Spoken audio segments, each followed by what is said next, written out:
तो स्वागत है आपका एमपीपीएससी क्लासेस के ऑनलाइन स्टडी प्लेटफॉर्म पे।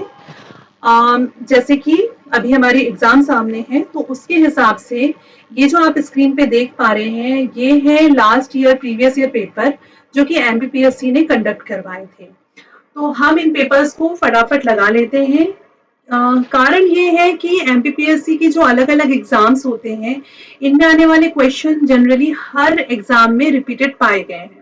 ऐसा होता है कि अगर 4-5 क्वेश्चन भी आपको पुराने प्रीवियस ईयर्स में से मिल गए तो आप समझ सकते हैं 10 नंबर कितना मैटर करता है ना। 10 नंबर 15 नंबर हम कह नहीं सकते कितने क्वेश्चन आएंगे। तो हम स्टार्ट करते हैं टाइम वेस्ट ना करते हुए। पहला क्वेश्चन है मित्र से तुरंत रियल टाइम संचार के लिए किसका उपयोग करना चाहिए। रियल टाइम संचार के लिए जो है हमें आईआरसी और इंस्टेंट मैसेजिंग का उपयोग करना चाहिए। दो ऑप्शंस इसके करेक्ट दिया है। ये आयोग ने ही जो ऑप्शंस को करेक्ट दिया है ये हम उन ऑप्शंस को ले रहे हैं। ठीक है, तो पहला क्वेश्चन हो गया। देन सेकंड क्वेश्चन है कि निम्न में से कौन सा एक ई कॉमर्स एक्टिविटी नहीं है। तो इसमें से कौन सी एक ई कॉमर्स एक्टिविटी नहीं है ये हमको बताना है। Business to business e commerce activity है, consumer to business business commerce activity है, ई कॉमर्स एक्टिविटी है, बिजनेस टू एडमिनिस्ट्रेशन भी ई कॉमर्स एक्टिविटी है। तो इनमें से कोई भी ऑप्शन गलत नहीं है, इसलिए डी हो जाएगा। इसके बाद में थर्ड क्वेश्चन है कि ट्यूरिंग टेस्ट में सहभागियों की संख्या होती है। ट्यूरिंग टेस्ट अपने आप में एक इम्पॉर्टेंट पोर्शन है, इसको एक बार जरूर पढ़ लीजिएगा। इसके क्वेश्चन आपको बार बार देखने मिल सकते हैं। तो ट्यूरिंग टेस्ट में सहभागियों की संख्या कितनी होती है। इसमें सहभागियों की संख्या 3 होती है। तो इसका राइट आंसर क्या है, 3। इसके बाद है फजी लॉजिक। फजी लॉजिक का वॉशिंग मशीन में, एयर कंडीशनर में, डिश वॉशर में बहुत सफल उपयोग हो रहा है। किसका, फजी लॉजिक का, ये याद रखिएगा, ये अच्छा क्वेश्चन है। निम्न में से किस प्रतीक एवं नियम का उपयोग फोपल में होता है, एफओपीएल में होता है। निम्न में से किस प्रतीक नियम का उपयोग एफओपीएल में होता है। ये कुछ न्यू टाइप का क्वेश्चन है, बस ये देख लीजिए। Predicate, logic, quantifiers. ठीक है, इसका आंसर दोनों सही होगा, ए और बी ऑप्शन दोनों सही है। हम ज्यादा डिटेलिंग में इसलिए नहीं जाएंगे क्योंकि हमें सिर्फ इन्हें रिवाइज करना है। निम्नलिखित विकल्पों में से संचार में उपयोगी गाइडेड मीडिया का उदाहरण कौन सा है। ऑप्टिकल फाइबर केबल, ये किसका उदाहरण है।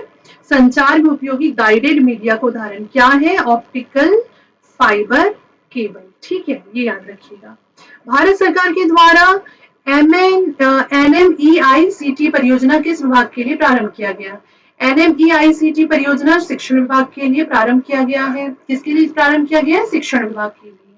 इसके बाद निम्न में से कौन सा बस कंप्यूटर उपयोगकर्ताओं को प्लग एंड प्ले ऑपरेशन का साधन देता है। प्लग एंड प्ले ऑपरेशन का साधन देता है कौन सा बस, मतलब कंप्यूटर उपयोगकर्ताओं को प्लग एंड प्ले ऑपरेशन का साधन देता है। तो दिस इज यूएसबी। क्या होता है ये, यूएसबी। यूएसबी देता है, प्लग एंड प्ले ऑपरेशन साधन देता है। ठीक है, इसके बाद ये आर्टिफिशियल इंटेलिजेंस में ये एआई से रिलेटेड क्वेश्चन आ गया जिसमें है कंप्यूटर।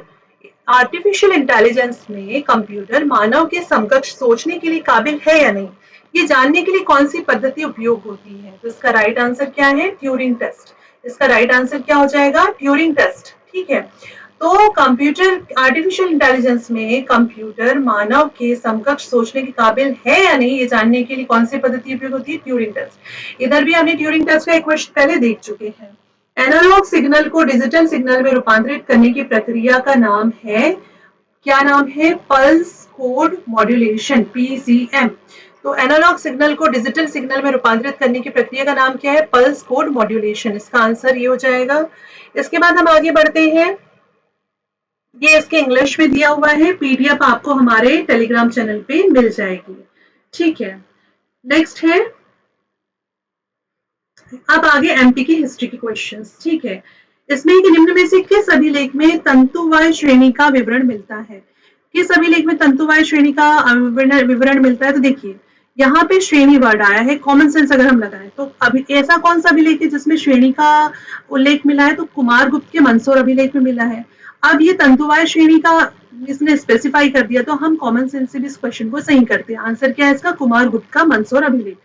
उस यूनानी राजदूत का नाम बताइए जिसने बेस नगर के गरुड़ स्तंभ की स्थापना की। ये गरुड़ स्तंभ मतलब खम्भ बाबा।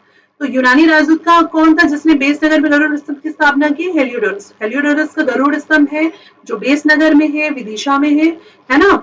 उसके बाद में आगे हम बढ़ते हैं। नेक्स्ट क्वेश्चन है, प्राचीन नाम मैकल मैकल सुता किसको? नर्मदा को बोलते हैं। तो प्राचीन नाम मैकल से निम्नलिखित में से किस क्षेत्र का बोध होता है? मैकल सुता मतलब नर्मदा। नर्मदा कहाँ से निकलती है? अमरकंटक से। तो अमरकंटक का पुराना नाम क्या है? मैकल। फिर है, विद्वशाल भंजिका के लेखक कौन है? विद्वशाल भंजिका के लेखक राजशेखर है। राजशेखर ने लिखी है, लेकिन बिल्लाल, सोमदेव और भास की रचनाओं को भी एक बार जरूर देख के जाइएगा। इसके बाद है नेक्स्ट क्वेश्चन, किस चंदेल शासक ने प्रयाग के संगम में जल समाधि ली थी? बहुत सिंपल क्वेश्चन है, धंगदेव ने जो है प्रयाग में जल समाधि ली थी। फिर ये क्वेश्चन है, राम रसायन के लेखक कौन है? राम रसायन के लेखक कौन है? इसके लेखक जो है ये पद्माकर है। पद्माकर राम रसायन के लेखक हैं। राम रसायन के लेखक कौन है? पद्माकर। आगे बढ़ते हैं, बघेली को उत्तर प्रदेश बघेली को उत्तर प्रदेश की किस बोली के निकट माना गया है?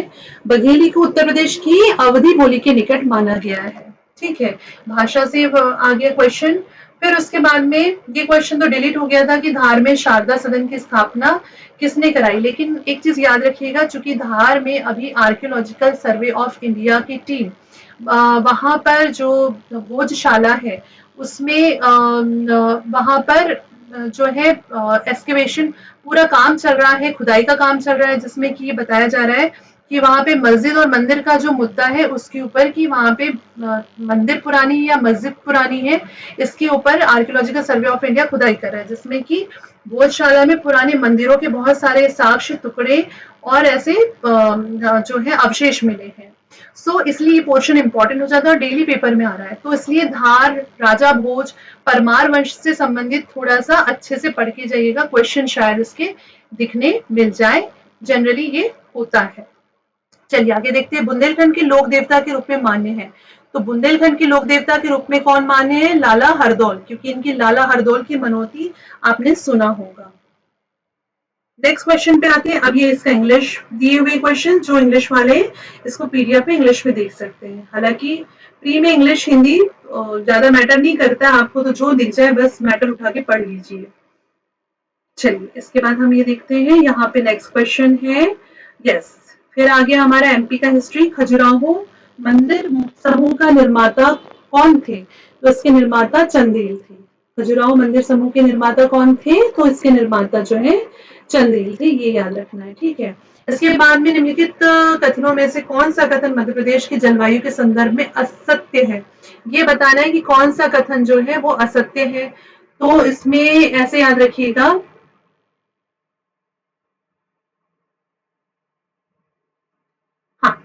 पहला है कि सर्दियों में औसत न्यूनतम तापमान 10 डिग्री और औसत अधिकतम तापमान 25 डिग्री होता है। सर्दियों का जो औसत तापमान है बिल्कुल सही है ये। औसत वार्षिक वर्षा मध्य प्रदेश की 200 मिलीमीटर से कम होती है, ये गलत है, 200 नहीं है इसका, 170 के आसपास कुछ होता है। उसके बाद अधिकतर दक्षिण पूर्वी क्षेत्र में सर्वाधिक वर्षा होती है, बिल्कुल सही बात है, और क्योंकि यहाँ से जो है बंगाल की खाड़ी का मानसून मध्य प्रदेश में इंटर करता है और उत्तर पश्चिम में उत्तरोत्तर कम वर्षा होती है, तो ये भी सही सेंटेंस है। तो यहाँ पर जो है ऑप्शन बी जो है असत्य है। इसके बाद हम नेक्स्ट क्वेश्चन देखते हैं, जिसमें कि निम्नलिखित में मध्य प्रदेश के किस क्षेत्र में सघनतम वन पाए जाते हैं? तो दुधवारा, नरसिंहपुर हवेली नहीं, गिर्द, ग्वालियर ये भी विरल वन होते हैं, सतपुड़ा, मैकल क्षेत्र ये सबसे सघन वन वाला क्षेत्र है। तो ऑप्शन सी करेक्ट हो जाएगा, सिंपल सा क्वेश्चन है। जोगीला, सुहागपुर, पेंच, कानन, सिंगरौली क्षेत्रों में कौन सा ऊर्जा संसाधन सर्वाधिक पाया जाता है? तो इसका आंसर कोयला होगा, है ना, क्योंकि ये कोयला के क्षेत्र है। जोगीला, सुहागपुर, पेंच, कान्हन, सिंगरौली कोयला क्षेत्र में आ जाते हैं ये, है ना। इसके बाद निम्नलिखित में से कौन सा कथन मालवा के पठार की सही अवस्थिति दर्शाते हैं? तो जस्ट अ मिनट, यह मध्य अधित्यका के पश्चिमी भाग में स्थित है। मध्य अधित्यका के पश्चिमी भाग में, बेतवा जोहिला की घाटी में स्थित है। बुंदेलखंड मतलब कि मध्य क्षेत्र में अधिक के पश्चिमी भाग में अधिक आता है, कि बुंदेलखंड की अधिकता अधिकता के पूर्व में स्थित है, बेतवा जोहिला घाटी में स्थित है या नर्मदा नदी के उत्तर में स्थित है? किसकी? मालवा पठार की बात कर रहे हैं।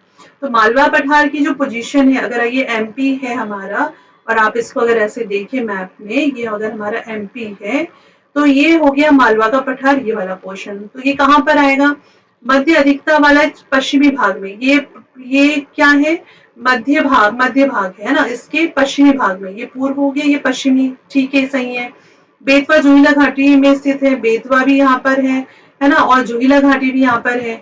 फिर बुंदेलखंड अधिक्या के पूर्व में स्थित है, तो बुंदेलखंड तो इधर हो जाता है, दूर है। नर्मदा के उत्तर में स्थित है, नर्मदा नदी बहती है, इसके उत्तर में स्थित है। तो यहाँ पे आंसर ए और डी सही होगा कि ये नर्मदा के उत्तर में स्थित है और मध्य अधिक्या के पश्चिमी भाग में स्थित है। तो option A and option D इसका सही आंसर है। थोड़ा सा मैप अगर आपके दिमाग में तो आप सही कर पाएंगे।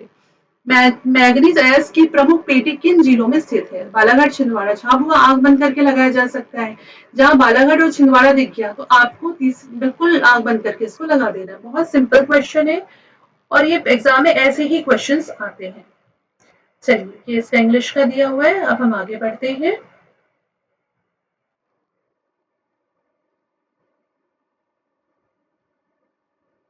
निम्नलिखित कथनों का अध्ययन करें। यहाँ पे निम्नलिखित कथनों का अध्ययन करें क्वेश्चन दिया हुआ है, जिसमें है कि निम्नलिखित कथनों का अध्ययन करें। यह मध्य प्रदेश और उत्तर प्रदेश की बहुउद्देशीय परियोजना है। यह परियोजना की इस परियोजना के अंतर्गत बेतवा नदी पर अशोकनगर ललितपुर की सीमा पर बांध बनाया गया है। इस बांध की ऊंचाई 43.80 मीटर और लंबाई 562.50 मीटर है। कौन सी सिंचाई परियोजना ऊपर के कथनों को दर्शाती है? तो ये बात हो रही है किसकी? राजघाट परियोजना की। किसकी? राजघाट परियोजना की बात हो रही है। किसकी बात हो रही है? राजघाट परियोजना की। तो इसके बारे में समझ लीजिए कि मध्य प्रदेश की और उत्तर प्रदेश की बहुउद्देशीय परियोजना है। बेतवा नदी पर अशोकनगर ललितपुर सीमा पर बांध बनाया गया है। इसकी ऊंचाई 43.80 मीटर से लेकर 562.50 मीटर है। इसके अलावा आप गांधी सागर और बाण सागर को भी एक बार अच्छे से देख लीजिएगा, क्योंकि ये अगर पेपर में नाम आया है तो ये एग्जाम में हो सकता है इस बार इससे रिलेटेड कोई बात पूछ ले, है ना। अब यहाँ पे हम देख लेते हैं क्वेश्चन।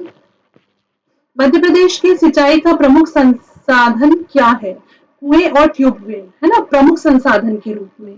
फिर पचमढ़ी में तापमान कम रहने का प्रमुख कारण क्या है? ऊंचाई और वनस्पति। ऊंचाई और वनस्पति तापमान कम रहने का सबसे बड़ा मेन कारण है। इसके बाद निम्नलिखित में से कौन मध्य प्रदेश के राज्यपाल नहीं रहे हैं? तो लालजी टंडन मध्य प्रदेश के राज्यपाल रहे हैं। कुंवर महमूद अली खान मध्य प्रदेश के राज्यपाल रहे हैं। सरला ग्रेवाल रही है, लेकिन कैलाश नाथ काटजू जो है मध्य प्रदेश के राज्यपाल नहीं रहे हैं। छतरपुर जिले में पाए जाने वाला हीरा निम्नलिखित में से किस विकास खंड में अवस्थित है? तो ये इसमें कोई बंदर, पिछोर, पिपरिया, ये तीनों ही नहीं है, मतलब इसमें से कोई भी ऑप्शन नहीं है। ठीक है। निम्नलिखित में से कौन मध्य प्रदेश के मुख्यमंत्री थे? अच्छा देखिए, ये राज्यपाल, मुख्यमंत्री कौन थे, कौन नहीं थे, ये बहुत फेवरेट क्वेश्चन है पीएससी का। तो ये सारे नाम तो आपको रटे हुए होने चाहिए। सत्यनारायण सिंह थे, रामनरेश यादव थे, भगवत दयाल शर्मा थे, सुंदरलाल पटवा थे, सुंदरलाल पटवा जो मध्य प्रदेश के मुख्यमंत्री थे। बाकी जो ये तीन है, सत्यनारायण सिंह हो, रमेश यादव हो और भगवत दयाल शर्मा, ये तीनों जो है ये राज्यपाल रहे हैं। ये मध्य प्रदेश के क्या रहे हैं? राज्यपाल रहे हैं। मुख्यमंत्री जो है इनमें से सिर्फ और सिर्फ सुंदरलाल पटवा ही रहे हैं। अब आगे देखते हैं, मध्य प्रदेश की पंचायती राज व्यवस्था है कैसी है? 3 टियर सिस्टम है, 3 स्तरीय व्यवस्था है।